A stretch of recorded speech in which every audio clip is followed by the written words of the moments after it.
Hello and welcome back to another video here on the channel. This one's special to my heart because we are going to be talking about the last 5 years of running this YouTube channel since 2020, the year of COVID. Yes, I started a YouTube channel during the year of COVID, like lots of people. And this channel started as a visual effects, video editing kind of space. I was super into green screen and visual effects and editing and different things. And it was super, super fun to be able to share skills that I already had with you guys here, but also to learn new skills for the sake of sharing them and helping people. I mean, I had people in the comments being like, do you know how to do this? Do you know how to do this? And I'm like, I'll figure it out, like as in my studio tinkering away, trying to figure out how to, overlay particular kinds of visual effects over, multiple layers of green screen footage and, trying to figure out how to make multiple versions of me, like interacting with each other on the screen.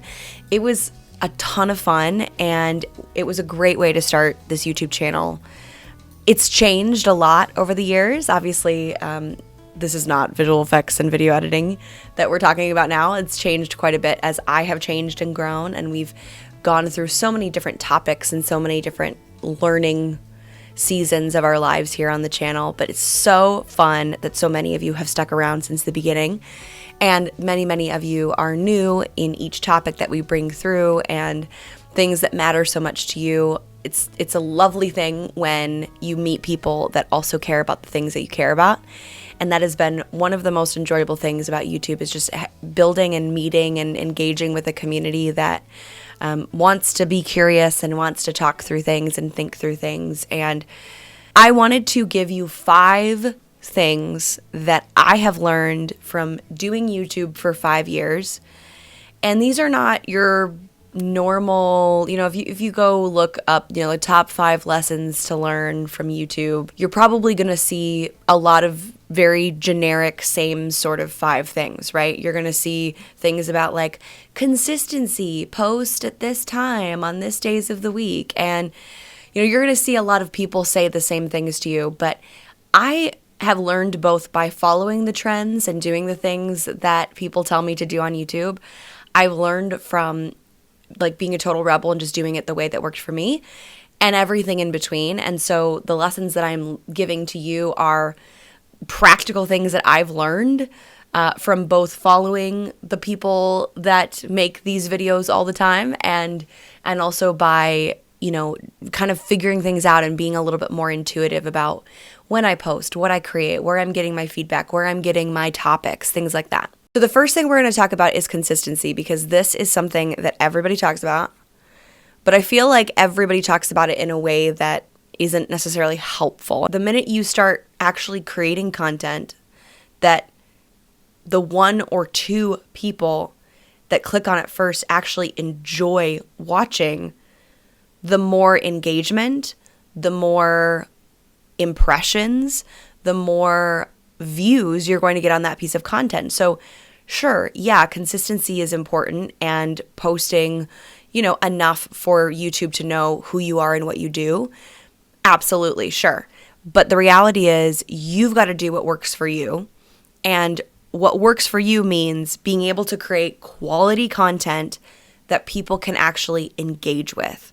Number 2, it only takes 1. This has been probably the most eye-opening thing for me in the last 5 years, which is that it only takes 1 video to have that next level of growth. It only takes 1, long form video, 1 short that pops off, and suddenly you have tons of subscribers coming to your channel because they're seeing the content you're putting out and they're saying, yeah, these are my people.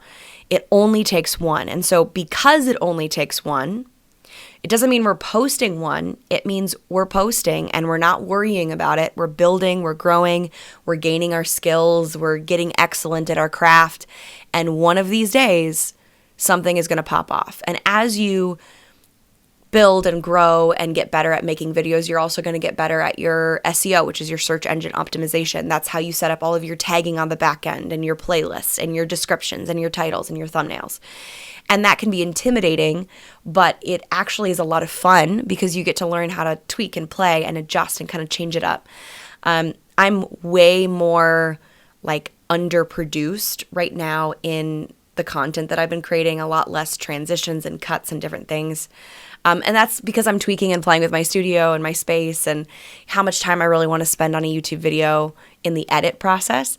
But one video, like if you really think about it, if it only takes one, and it really only takes one every month, 2 months, 3 months, then don't worry about it. Have fun, enjoy it. Don't look at the analytics every 5 minutes. This is a real struggle for me, by the way. Like, I'm not saying this because I've made it.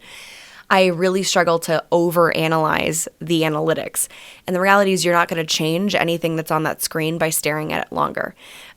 Do your content, create your videos, create your shorts. My principle is 10 videos. If I haven't been doing YouTube in a while and I'm starting back again, 10 videos, I don't care. The analytics could be trash. I've got to get back into the rhythm of creating, producing, tagging, all of the things, and get a feel for how does YouTube feel right now, right? Because YouTube, the analytics, the algorithm is always changing. So, okay, how do I tweak? How do I adjust with what's going on right now?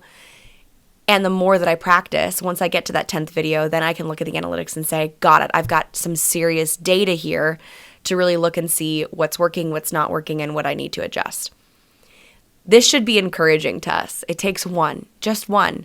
And then you go to the next level of growth and you're now getting, 500 views a day instead of 5. Or you're getting 5,000 views or 500,000 views, right? It grows and grows and builds and builds.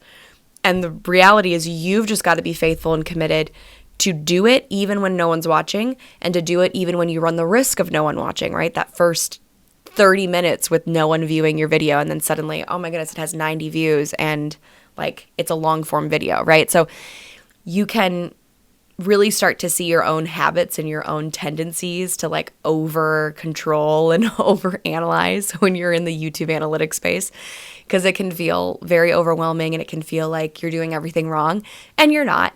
Just learn, grow, do those first 10 videos, do those first 30 videos, and have fun doing it. So then once you actually look at those analytics, you're saying, great, I have fantastic information. I can tweak, adjust this, but it doesn't feel like it's not productive time that you're spending doing that. Number 3, engage. This is something that maybe other people will tell you. I'm not telling you to comment and respond on every comment that people put out there, especially now that YouTube Shorts is such a big thing. There's a lot of trolling and a lot of like just teenagers writing stupid stuff in your comments. And this happens on long form videos too, but it happens a lot more often because your shorts are being viewed by a much larger audience. And so it's not to respond to every comment, but I would suggest, like, if you have any comments in your videos or your shorts that this person is actually taking you seriously, they're having a conversation with you, it may be a compliment, it may be a question, it may be a statement. Whether they agree with you or disagree with you is actually irrelevant. I think that it's really healthy to respond, if someone's being respectful, of course, to be responding to people that don't agree with your position or your opinion or your topic, and engage with them in a way that brings curiosity to the table. I've had this happen in the last couple days a ton. I've had people who are like, I don't really get what you're saying. I don't really understand. And then we have a conversation in the comments and I'm like, yeah, this is what I'm saying. What do you think? And it ends up being a really cordial, respectful conversation that we wouldn't have ever had if my radar was saying, oh, they don't like what I'm putting out. They don't like my topic. They're like making fun of the fact that like I didn't make any sense. Then the insecurity creeps in, right? So comment, respond, ask questions to the people who are watching your videos. They're taking the time to watch your videos. So enjoy not only the growth that they're bringing to your channel, but also the engagement and the comments and the discussion that they're bringing to your comment sections on your YouTube videos. Number 4, let YouTube do its thing. Now, when I first started my YouTube channel, I was sharing my videos nonstop to my Facebook page and my Instagram, sharing it with everybody and anybody that would watch my videos. I do not recommend doing this. And other people may disagree. They may be like, put it in your emails, put it in everything. Nope. Be patient. the YouTube algorithm will do its thing. Honestly, I think the less time that you can put into trying to get people and make people and force people to watch your videos, the more effective the views you do get will feel, and the more effective they will actually be in the grand scheme of the algorithm and your channel growing very organically. I didn't find that I had very successful results with sharing my videos to social media, because a lot of those people may not be interested in what I was talking about on my YouTube channel, or, they may not even see my shares on my Facebook page because of the Facebook and Instagram algorithm around links, right? But on top of that, it also hurt the interactions and engagements that I organically had on those social media spaces. Right now I'm sharing all of this stuff and like being overly promotional instead of being the way that I am on those spaces. So there are times that I share my YouTube videos if I'm like, hey, I'm talking about this topic already, and like I made a video about it. But it's very organic. It's very natural. It's not like I need to share every video that I've ever made to like Facebook and Instagram. The other thing that I think it helps a lot with is that your first several subscribers, your first several views, comments, engagements on your channel are likely then, if you're not sharing it a ton on social media, are likely going to be people you don't know. And that's helpful not only for benefit of you, like they may be like, this is amazing, that's so great, keep going. Or they may be objective. They may be like, hey, like, I don't like how you landed this topic, or I don't agree, or whatnot. And I think the sooner that you can get used to that feeling of, yeah, this person commented on my thing and it's not going to ruin my day, the better off you'll be anyway. And if you can't, I'll be really blunt. Like, if you haven't learned to do that, I'll speak for myself. If I was 5 years in and I hadn't learned to do that yet, then I probably would not be destined for content creation, because people are going to be mean. People are going to be in the comments. AI bot chat things, like there's a lot of stuff out there that isn't even really people. But even people who are mean and rude and, disconnected from relationships, they may be in your comments. Get over it, right? You don't need to let them suck the life out of your day. And the sooner you can get used to that and be okay with that, the better off you're going to be as a content creator. That's just extra. That's like a bonus, I guess. Finally, one of my favorite things to do as a small content creator is to go to some of my favorite content creators on YouTube, the people that I look up to and am inspired by and keep me going and growing and building. Going to their oldest videos and watching some of their oldest videos. And a lot of times, y'all, if the tech isn't massively changed, their confidence is, their sense of, security in who they are. Like you see when they first start that they're kind of like, ah. And I think that that's probably one of the most encouraging things to me, because you're going to find yourself somewhere on the timeline of your favorite artists. You're going to find yourself somewhere on the timeline of your favorite content creators, right? Like either at the beginning when they first hit the record, or somewhere in the middle when they figured out, oh, this really works. This style really works. So I love this way of outlining. I feel a lot more comfortable, right? Or just time, right? Time is a gift, and it's also something we don't have an immeasurable amount of. And so we want to use it wisely and thoughtfully, and also appreciate the time that it takes to grow and learn and engage and build skills and be excellent at a craft.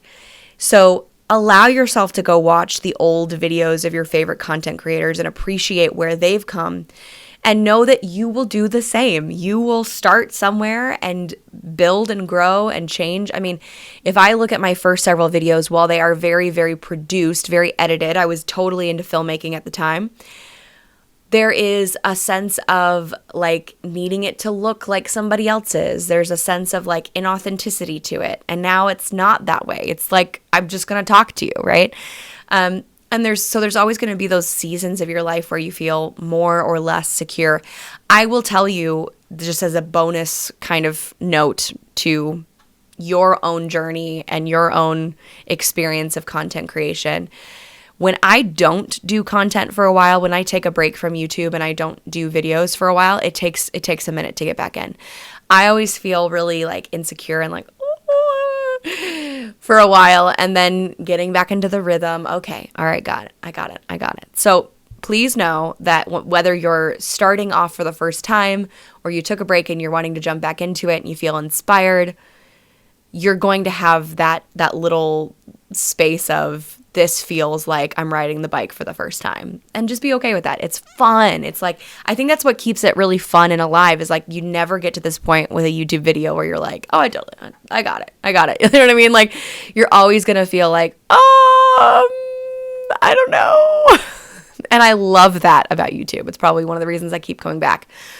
I hope that these 5 things plus were encouraging to you, and I hope that whether you are a content creator and you wanted to get back in the saddle, or you're thinking about it and you want to kind of incorporate it maybe into your entrepreneurial endeavors, into your business, please do it. Jump into it. See if you like it. See if you enjoy it. See if there's elements of it that you can incorporate in other areas of your business. And have fun creating content that people enjoy engaging with and watching and learning from. If it's just for that, it's worth it. And then it may turn into a monetization deal. It may turn into something where you actually make money from it. You can build a career off of it, or with it, or using it as a tool. But the reality is, have fun, enjoy the process of learning and crafting a message, a topic, and learning to ask questions and engage with people that are different from you, that may not agree with you, but that enjoy being a part of the conversation. All right, I'll see you on the next video.